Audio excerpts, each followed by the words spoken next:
Hello friends, मैं राजेश लिहल from BTS GSM team. आज ना मेरे पास ओप्पो A3s फ़ोन टच नहीं चल रही है इसकी, तो बनने के लिए आया। और ये देखिए, टच किसी साइड से कुछ थोड़ी बहुत भी रिस्पांस नहीं करती। आइए खोल कर देखते हैं इसमें क्या प्रॉब्लम है। स्टेप बाय स्टेप डायग्नोज करते हैं इसको। ओके, तो मैंने देखा है बोर्नियो में, तो A3s में 7 टच की लाइनें हैं। तो मोस्टली ज़्यादातर 5 लाइनें होती हैं। इसमें 7 इसलिए हैं क्योंकि इसमें SPI प्रोटोकॉल यूज़ हुआ है। तो सबसे पहले जो है ना, मेन लाइन इसमें होती है VDD, जो मेन सप्लाई है, और उसके बाद रीसेट की लाइन, INT की लाइन, और SPI की जो प्रोटोकॉल होता है उसमें 4 लाइनें होती हैं, मिसो, मोसी, CS और क्लॉक। तो सबसे पहले ना मैं डायोड मोड रीडिंग चेक करता हूँ। तो देखते हैं कोई ओपन या शॉर्ट लाइन ना हो। तो ये टच की लाइन है, तो रीडिंग मुझे मिल रही है अब तक। तो ये लाइन है एक जो 8 नंबर पिन है, और इस पे रीडिंग नहीं मिल रही मुझे। तो देखिए, मुझे ना पहले एक लाइन तो मिल चुकी है। तो नेक्स्ट लाइन जो है 9 नंबर, उस पर भी है रीडिंग, और 10 नंबर पे भी कोई रीडिंग नहीं है। तो 2 लाइनें मुझे ओपन मिल चुकी हैं, और ये नेक्स्ट लाइन है, इस पर भी रीडिंग है, ये भी टच की लाइन है। और उसके बाद मैं देखता हूँ इसकी VDD जो मेन सप्लाई की लाइन है, और उस पर भी रीडिंग मिल रही है जी, ओपन ना तो शॉर्ट है कोई। ओके, तो 2 लाइनें मुझे मिली हैं जो ओपन है। और इसमें मैंने देखा है एक तो INT की लाइन, और दूसरी मौसी की लाइन है, और मास्टर आउट, स्लेव इन। और मैं दोबारा रीचेक कर रहा हूँ, तो ये देखिए कोई रीडिंग नहीं है। ओके, तो अब बोर्ड पे और दूसरा बोर्नियो में जो वेज दिए दिए है ना, उसको अच्छे से देखते हैं भी कहाँ से लाइनें ये कनेक्टेड है। मोस्टली लाइनें जो होती है VDD वो पावर से आती है, रीसेट, INT, और दूसरी जो SPI की लाइनें हैं सारी CPU से रिलेटेड है। और जहाँ पे ना एक वेज देखते हैं ना, तो एक लाइन हमें ये जो ग्रीन कलर की, लाइट ग्रीन कलर की, वो एक कैपेसिटर पे मिल रही है। ओके, ये मौसी की लाइन है, और ये मुझे एक कैपेसिटर पे मिल रही है। अगर ये लाइन देखिए, अगर CPU के अंदर से इस कैपेसिटर तक आ रही है, तो हमें CPU उठाने की ज़रूरत नहीं है, जहाँ से ही जंपर कनेक्टर पे देके हमारा काम चल जाएगा। लेकिन जो दूसरी लाइन है ब्लू कलर की, वो INT की लाइन है, तो उसके लिए हमें CPU उठाना पड़ेगा। तो एक जो लाइन है INT की लाइन, वो मेन प्रॉब्लम है। ये देखिए, मुझे कैपेसिटर पे ना रीडिंग मिल रही है, तो इसलिए एक लाइन तो जो है वो हम कैपेसिटर से डायरेक्ट दे देंगे, और वहीं से हमारा काम चल जाएगा। लेकिन ये INT की लाइन के लिए हमें CPU उठाना पड़ेगा।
सीपीयू रिमूव करने के बाद ना मैं एक जंपर 10 नंबर पिन पे लगाने जा रहा हूँ, तो जो हम ना सीपीयू के नीचे जो आईएनटी का पैड है उसके साथ कनेक्टिविटी चेक कर रहे हैं। ओके, तो ये जंपर वायर लगा के मैं एक प्रॉब इस वायर के साथ अटैच करूँगा, जोड़ के रखूँगा, और दूसरा प्रॉब जो है ना वो सीपीयू के नीचे मैं आईएनटी के जो पैड है वो उस पे लगा के कनेक्टिविटी चेक करूँगा। ओके, तो ये जंपर वायर मैंने लगा लिया जहाँ पे, और इस वायर के साथ मैं प्रॉब को टच करने वाला हूँ।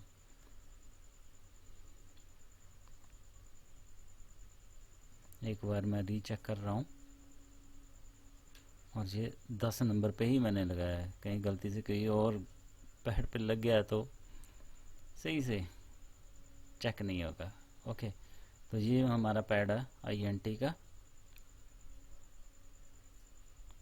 और ये मैं मीटर को रख रहा हूँ डायोड मोड रीडिंग पे। तो एक प्रॉब लगा रहा हूँ मैं उस जंपर वायर के साथ, और दूसरी प्रॉब के साथ मैं पैड पे देखता हूँ वैल्यू, और यहाँ पे देखिए मुझे कोई वैल्यू नहीं मिल रही। थोड़ी सी वैल्यू मिली मुझे, लेकिन फिर वापस जीरो ओएल हो गई।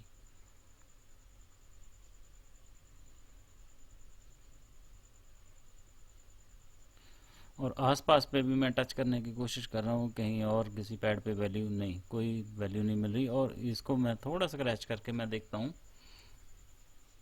भी इस पैड के ऊपर कार्बन ना हो। बहुत हल्के हाथों से ये प्रॉब मैं ये पैड स्क्रैच कर रहा हूँ, देखता हूँ अगर कोई कार्बन हुई तो उसकी वजह से भी हो सकता है कनेक्टिविटी या मेरी प्रॉब सही से टच ना हो। हाँ, अब थोड़ी रीडिंग मुझे मिलने लगी है, लेकिन ये अभी भी मैं सेटिस्फाई नहीं हूँ। ये रीडिंग प्रॉपर नहीं मिल रही, जितनी मतलब 0 0 होनी चाहिए, और इसमें कुछ ना कुछ जैसे ना रेजिस्टेंस शो हो रही है, 0 0 नहीं है।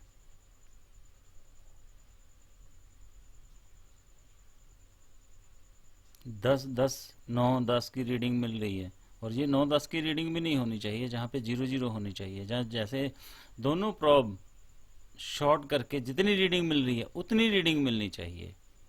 ये 9 या 10 के आसपास मुझे रीडिंग दिखा रहा है बार बार। ओके, तो जहाँ पे रीडिंग होनी चाहिए थी 0, और दोनों प्रॉब शॉर्ट करके देखो 2 की रीडिंग मिल रही है मुझे, लास्ट डिजिट पे 2 है ना, तो ये 2 की रीडिंग ही मुझे मिलनी चाहिए थी जहाँ पे, क्योंकि इसके रास्ते में कोई रेजिस्टेंस नहीं है। तो ये डायरेक्ट टच की जो पिन है 10 नंबर पिन आईएनटी की, उसके साथ टच। अब मैं ओम्स मोड पे देखता हूँ कितनी रेजिस्टेंस शो कर रहा है मुझे। पहले मैं डायोड मोड पे चेक कर रहा था, जहाँ पे देखो 6.5, और ये भी स्टेबल नहीं है, तो कभी कम हो रही है ये रेजिस्टेंस और कभी बढ़ रही है। तो ये मैं देख रहा हूँ ना बार बार चेक करके इसको, तो ये स्टेबल रीडिंग नहीं मिल पा रही। ओके, इसका मतलब ये ट्रैक ना अंदर ही अंदर कहीं ना कहीं से तो ब्रेक है। ओके, तो पैड सही है, तो इसलिए मैं क्या करूँगा ना, एक जंपर वायर लेके ना, तो यहाँ पे सोल्डर करके उसको 10 नंबर पिन के साथ कनेक्ट कर दूंगा। तो ये देख रहे हो ना आप, मैं फिर भी ट्राई कर रहा हूँ ना, तो इसकी बार बार ओम्स मोड पे रीडिंग देखने की, तो हर टाइम मुझे स्टेबल नहीं मिल रही, तो ये रीडिंग अप डाउन हो ही रही है। तो इसका इलाज यही है भी, हमें जंपर लगाना पड़ेगा। जंपर क्या करना है, जंपर भी ना बड़े आराम से, मतलब क्या करना है, दूसरे जो पैड हैं उसके साथ टच ना हो, उनके बीचों बीच लेके जाना पड़ेगा, और यूवी ग्लू के साथ इसको मैं फिक्स कर दूंगा। और ये जंपर वायर 0.001, ठीक है, और इस पे वार्निश भी है, तो मैं दूसरी सिल्वर वायर नहीं यूज़ कर रहा है, यहाँ पे यूज़ कर रहा हूँ भी जिस पे लेमिनेशन हो, तो जो आस पास के जो पैड है ना उसके साथ शॉर्ट ना करे जब मैं सीपीयू ऊपर लगाऊंगा तो उस टाइम। तो इस बात का मुझे ख्याल रखना होगा।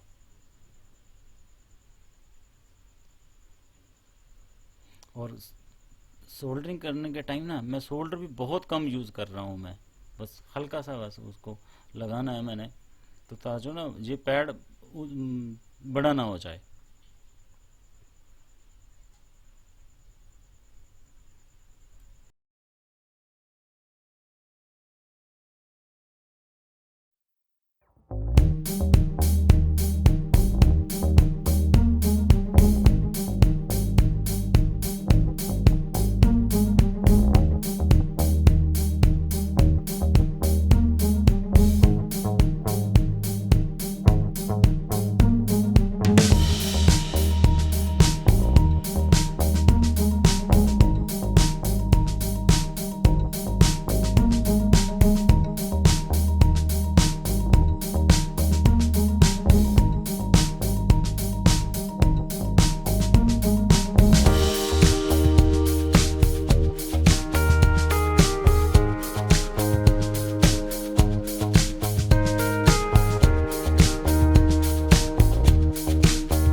ओके, सीपीयू लगाने के बाद मैंने ये जंपर 10 नंबर पे मैंने INT का लगा दिया। अब मैं रीडिंग देखता हूँ तो रीडिंग इसकी कितनी आ रही है।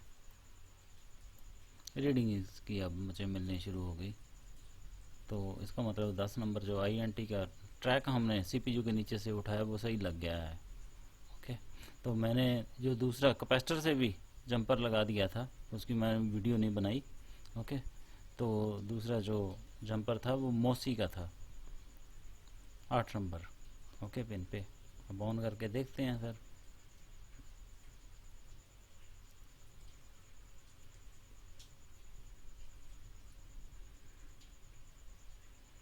हर फ़ोन की स्टेप बाय स्टेप अगर डायग्नोसिंग करती हैं तो सक्सेस हमें ज़रूर मिलती है। तो देखते हैं इस फ़ोन में भी हमें क्या हासिल होता है। ओके, और ये टच टच हमारी चल पड़ी है सर, और हमने ये कोल्ड टेस्ट से ये फॉल्ट को ढूंढ निकाला। ओके, जो भी ट्रैक ओपन थे उनको लगाया और टच हमारी वर्किंग। थैंक्स।